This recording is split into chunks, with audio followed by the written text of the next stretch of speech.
Artigiano significa evasore. Ma diciamo che è così, purtroppo ce la stiamo mettendo sulla pelle ormai. Passano anni e governi, ma gli artigiani trevigiani si sentono costantemente nel mirino del fisco. L'ultima novità si chiama ISA, ovvero indicatori sintetici e affidabilità, che per Confartigianato non è altro che la riproposizione degli studi di settore. In pratica questa piattaforma digitale dà i voti fiscali alle imprese artigiane. Applicativo dell'Agenzia delle Entrate nel quale si infilano dentro i dati e dà un risultato e su questo non si può discutere quello che è. E come a scuola, se il voto è basso, scattano i guai. Quando che tu hai una pagella insufficiente sei edotto ad avere un accertamento dall'Agenzia delle Entrate.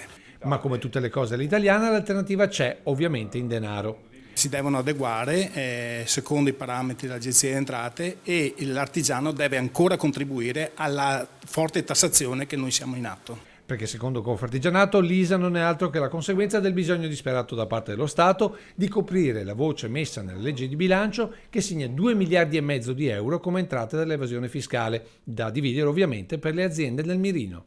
Consideriamo che ci sono 3,5 milioni di contribuenti, quindi circa 700.000 euro a contribuente. Se fosse vero quello che io ho in mente, che sono circa 40.000 soggetti, avremo una trentina di milioni nella provincia di Treviso. L'ennesima gabella ingiustificata, sottolinea la rappresentanza degli artigiani.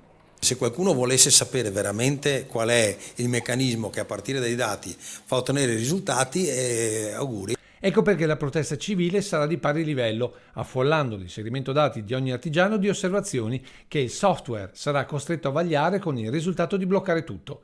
E se anche questo non bastasse, Confartigianato è pronta alla rivolta fiscale. Assolutamente di non adeguarsi all'Agenzia delle Entrate, alla pagella che vi viene data. Siamo qui noi come Confartigianato Mandamento di Treviso di trovarvi la soluzione per risolvere la nostra questione.